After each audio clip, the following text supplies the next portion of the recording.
Every day, we get a little more news that should give us all hope that the end is in sight. The Biden administration is making more vaccines available every week. We should have news soon on the emergency authorization of the Johnson & Johnson vaccine, which is a one-dose vaccine and will greatly increase the number of vaccines available to go into the arms of those who need it right now. I'm also going to keep advocating for more direct allocation of these vaccines to Denver and other cities. Whatever we can do to get needles in the arms of Denver residents sooner and improve equity here, we're going to continue to advocate for that. And for some cautiously optimistic good news here in Denver, our numbers are in a much more manageable place today. And if we keep on this course and people keep doing what we're doing to keep themselves and others healthy and safe, we could be in for additional capacity at local businesses very soon. But let me caution, if we let our guard down because we think we're over the hump or because of fatigue, we could easily see those numbers shoot right back up. So if we want to see these numbers continue to go down, wear your mask, don't gather in large groups just yet, and maintain social distancing. We're also at the goal line, so so let's do everything we can to protect the ball right now and make positive yardage. That's an important analogy with our football team.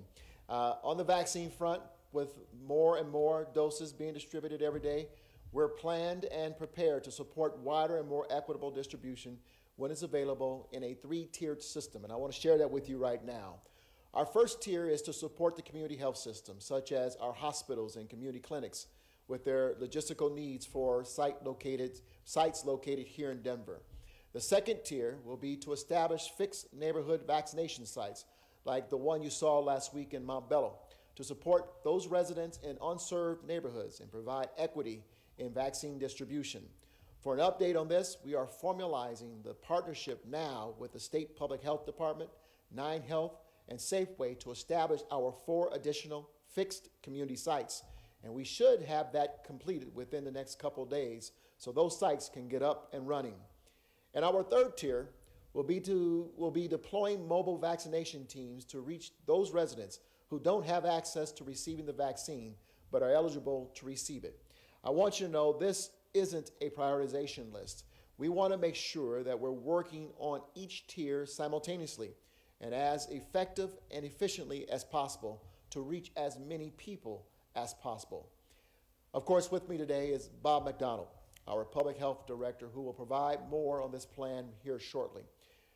Equity is driving and shaping our planning around vaccines, as well as the public information we're providing to the community about their safety and the importance of the vaccination. If you haven't yet, I would encourage you to take a look at the community conversations we've held over the last several weeks to help get this information out to the folks who need it. These conversations have been far-reaching and impactful. We've done one for the African American community, the Asian and Pacific Islander community, older adults. We've done one for the Latinx community. And I think we have a couple more planned. This is about reaching those communities that we know are struggling, first of all, have been disproportionately impacted by the pandemic, but are also struggling to get access to the vaccine. We fully understand and appreciate that the state has to keep their focus on statewide needs of Colorado residents to support that effort. We're going to keep our focus on making sure this vaccine gets to as many people in our city as possible by removing the barriers to them getting it. We're almost there, Denver. Mask up, social distance, and let's keep our eye on the ball as we approach the end zone. With that, I'm pleased to turn it over to our Executive Director for Public Health, Bob McDonald. Bob? Thank you, Mayor. Let's go to the next slide here. Before I start talking about our vaccination plan, I just want to take a quick look at where we are with the curve of this pandemic.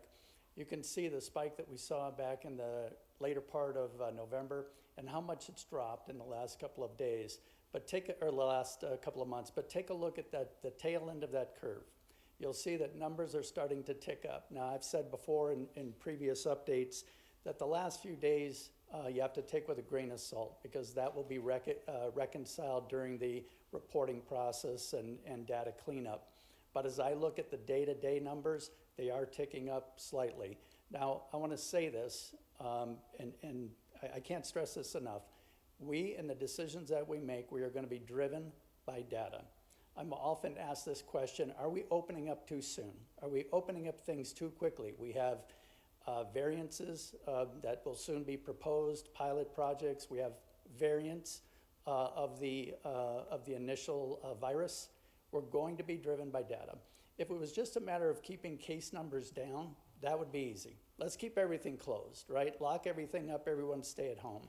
But we are battling two pandemics here, the virus and the impacts that we can see from harsh public health measures, right? We know that the more we keep things locked up, the more we put stress on the economy, the more people lose their jobs, they struggle to pay rent, they struggle to buy food, they struggle to pay their mortgage. And then we have more public health problems. So it's a delicate balance, making sure that we keep numbers down, but protect the economy, protect jobs. Next slide, please. So just a couple of reminders. The state tiered system and the allocation is managed by the state. And we can't deviate from that. The mayor's been a strong advocate to get vaccine delivered directly to the city of Denver because we believe we know what's best in terms of how we can allocate that across the city of Denver with the lens of equity. We'll keep advocating for that. The limiting factor right now is access to vaccine. The Emergency Operations Center has been working hard over the last many weeks, working very closely with the Racial Equity Council.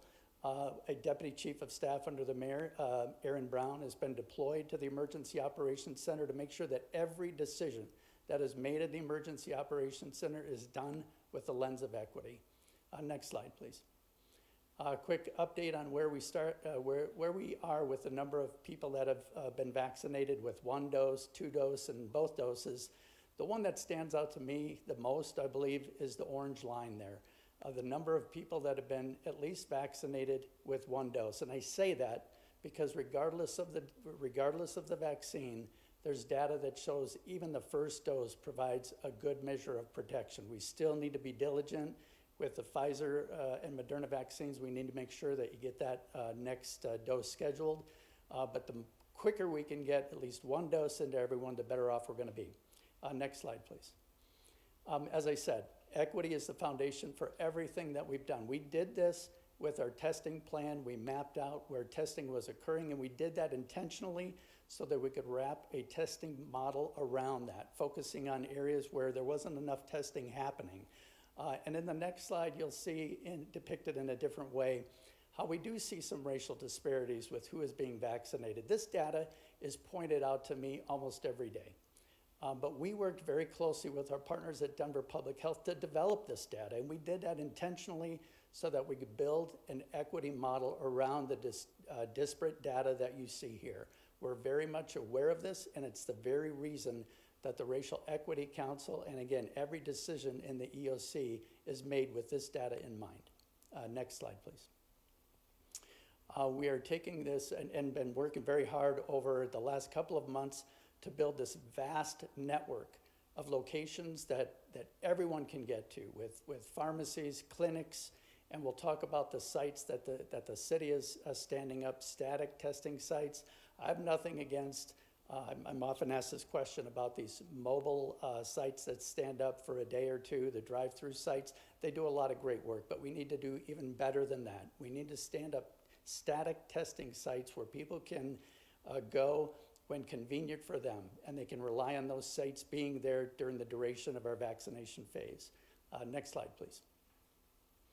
These are the 3 strategies that we're relying on, supporting, again, those pharmacies and those clinics so that we have a wide range of locations that people can go to. With that, though, we recognize that some neighborhoods don't have pharmacies close by. We recognize that people can't get to these sites as easy as others. So we are establishing fixed neighborhood vaccination sites embedded into underserved communities, targeting people of color and those that have been disproportionately impacted by the pandemic. And then we're going to deploy mobile vaccination teams to locations to even add further to our efforts of getting to those that can't reach us, setting up events Those won't be static events, but we will be prioritizing underserved communities with those mobile teams. And I will say today that we are now looking at a mobile unit that can go still, just like our testing center, go to those that can't get out of their house, those that might be a little bit more immobile. There are some challenges with that, but I'm confident that we're going to be able to pull that off just like we did with our mobile testing unit. Next slide, please. The fixed locations you can see here, the Montbello and Swansea site are already stood up, and the next 4 you can see the projected date for those. The goal with every one of these sites is to make them operational as many days as possible with flexible schedules to make it convenient for, again, our most underserved populations to get to them. And we will continue to communicate as these sites are stood up. We'll push that information out. The other thing I want to focus on is, again, it's not just where these locations are, it's communicating where they are, and then also making that registration process as easy as possible. We know that everybody doesn't have the same tools or the same skill sets in terms of navigating through the registration process. We know it can be complicated. The EOC is working hard to break down those barriers. Next slide, please. We've made some progress here, but we need to do a lot more. As the mayor mentioned, we anticipate getting tens of thousands of more doses, much more than we are now.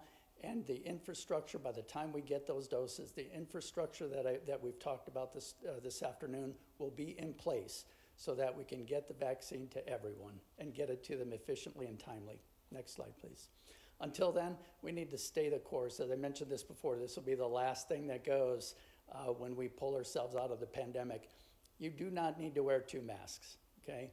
But you do need to wear the right mask, and we all need to wear it properly. We need to, ideally, you should be wearing a mask with 2 layers, like a surgical mask that I have in my hand here today. I see this, we've all seen this. It pulled down below our nose. Sometimes I see it hanging on someone's ear. That's not going to provide the type of protection measures that we need. So remember to wear the right mask, to wear it properly. It should fit snugly around the nose and the mouth, and fit closely around the face. Next slide, please. With that, I'll turn it back over to the mayor for questions. Thanks, Bob. We'll go ahead and go to the system for Q&A. Teresa? Great. So we're going to call on those of you who pre-registered with us first. So thank you very much. We're going to start with Meg at the Denver Post.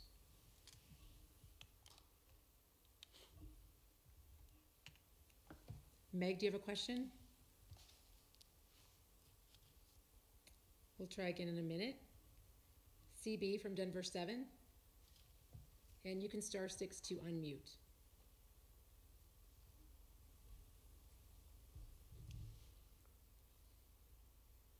Thank you. Go ahead. Hi, Mayor Hancock. I'm wondering if you have an update to the second letter you sent the White House requesting more autonomy over the vaccines.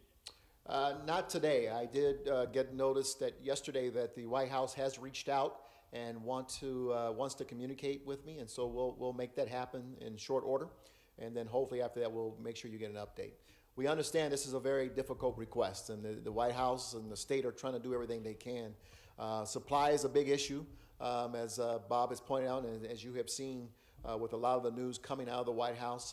We're optimistic further down the road that we'll have more vaccines and be able to hit more people with the vaccine. But right now we are really just trying to establish the value of getting to a lot of the underserved community and members of those communities as quickly as possible. Let's go ahead and try Meg again from the Post. Meg, are you there? Allie from 9 News. Remember to *6 to unmute yourself, please. Okay, I guess yes. Okay. So I'm just curious, is the city looking at allowing fans soon for indoor games? And also, what does that look like for opening day at Coors Field and, of course, Ball Arena as well? I'm sorry, I want to make sure I answer the question as well as I can. Could you repeat the question, please? I heard Coors Field and... Allie, can you try that again? Yeah, just... sure. Sure. I'm curious, is the city looking to allow fans soon for indoor games at Ball Arena? And also, what does that look like for Coors Field? Opening day is coming up. Yeah, great question. All professional sports, the decisions regarding what can open up and how many fans can be in the stands is being made by the state health department. But we are working very closely with them. We know that opening day is coming up. We're going to keep talking with them in collaboration on that decision-making process, but ultimately it'll be up to the state health department to decide that. We'll work closely on implementing that and making sure that there's compliance with whatever suppression plan they put in place. Esteban from Denver Right.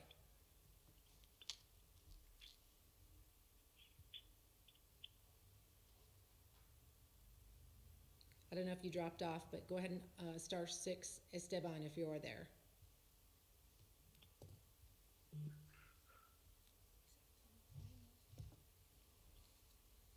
Hi, this is Esteban. Along the same lines, I was hoping if we could get an update on any potential variances for some of the other city arenas, city areas like Red Rocks, library systems, that kind of thing. Mayor, I was curious if you think it's important for these kinds of places to be able to open here soon. Yeah, I'll have Bob come and update you on the variances that have been filed, but absolutely, Esteban, these activities in the life of our city are extremely important. I was just thinking as Bob was answering the question regarding our sports teams. I mean, I have not seen the Nuggets live or on television in literally over a year.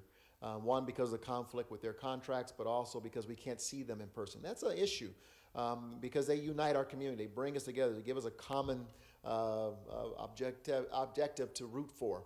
And it's really unfortunate. And obviously, music and the arts play such a critical role in the life of our community, not only economically, but culturally. And the fact that we've not been able to partake is also a major gap in our quality of life in the city. And let me just do a special shout out while I'm thinking about it, to our artists, our performing artists and visual artists in our community. You know, most performing artists, and I'm going to say close to 100% of them, not performed in over a year. My wife being a performing artist, we have watched as many of our friends and close colleagues of hers have, been devastated by this pandemic. And so obviously we want to see our performing artists get back to work as quickly as possible for their own, not only livelihoods, but their own mental health. But Bob, you want to talk about the variances that have been filed? One of the things that we haven't clarified is what phase are we in? We're in the yellow phase right now of the state style system. We thought that the state might move us to the blue phase based on numbers dipping below 100, but they've ticked back up above 100, so back in the blue phase now. So indoor variances can't be approved at this point. We have received some which are being reviewed by the state health department. We've received one from Visit Denver for the convention center and other very, very large venues. We've also received a plan from Red Rocks and other venues. And I want to say this, that I will always support a thoughtful plan, provided case numbers stay down. If variances are approved and when you start to see numbers tick up again, we're going to respond quickly with rescinding those variances, even if done at the local level. But I think it's responsible it's the responsible thing to do, to take a look at those thoughtful plans to see if there's more that we can do, striking the right balance between public health and everything that those venues bring to our community. All right, let's go to Vinny from Bloomberg.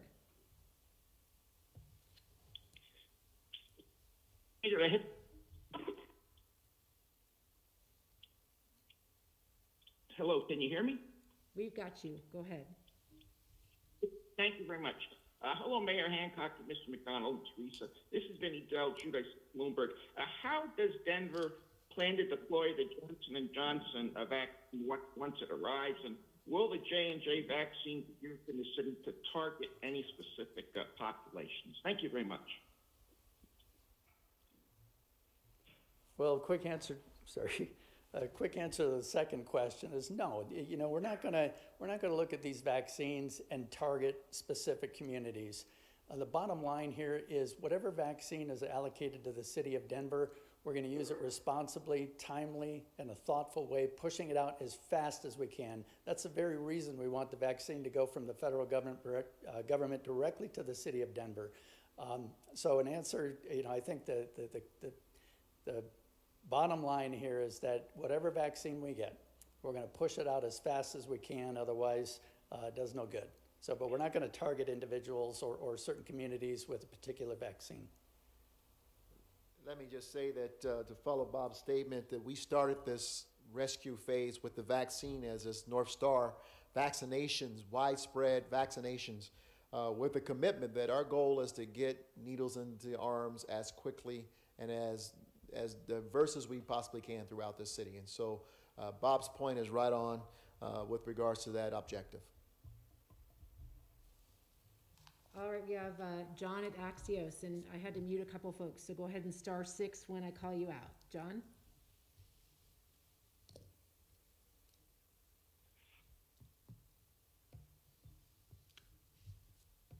Mayor, hi. John Frank from Axios Denver. This is a question for you. 3 parts here. How close are we to the blue level? What will it take to get there? And how important would that be for the city to move to that level? Yeah, I appreciate it. I'll have Bob come and join us for this answer. We were very close. In fact, we expected as a team that we would be there, I believe, late last week, but for, again, penetrating that 100-plus line.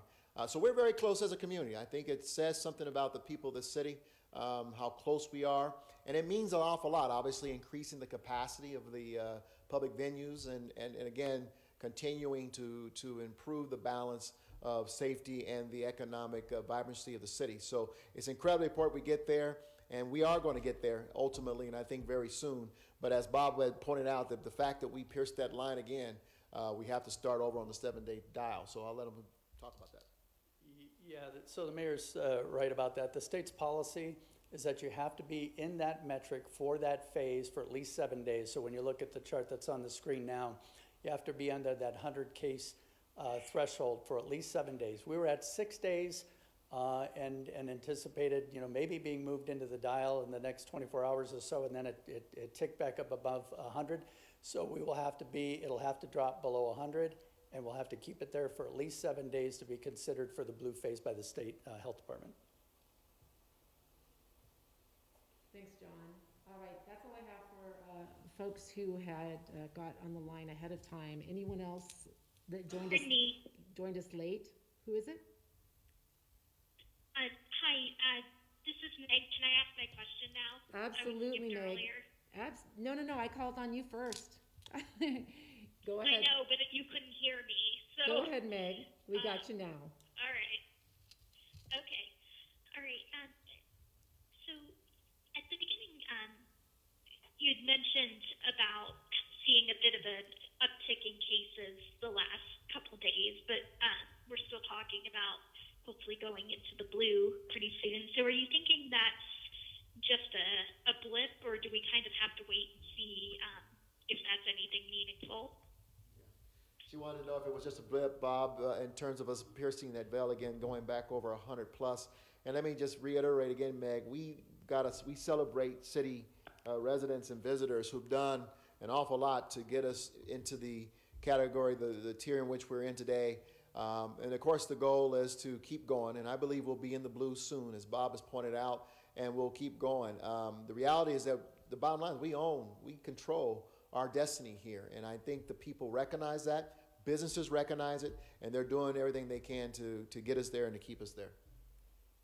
The only thing I would add to that is that, regardless of what strain of the virus is in our community, and we're seeing very few cases of that right now, but regardless of what the strain is that we're seeing or various strains, this is the most protective thing we can do as individuals. And I can't thank everyone enough.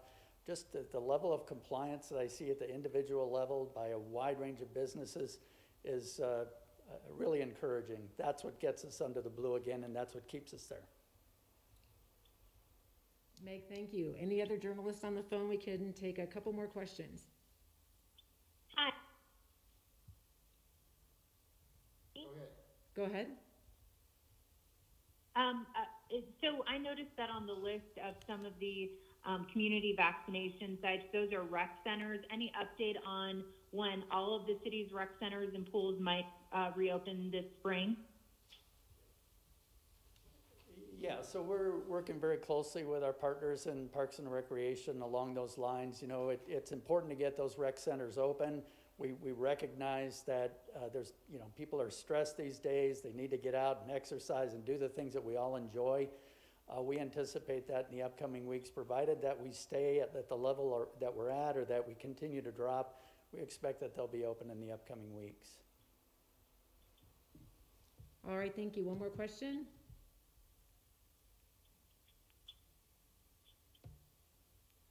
Anybody else? All right, let me thank you all again for this opportunity. Let's remind ourselves to continue to follow the guidelines that we have been given, to wear these very important masks, to try to avoid large group gatherings and social distance. God bless you and thank you.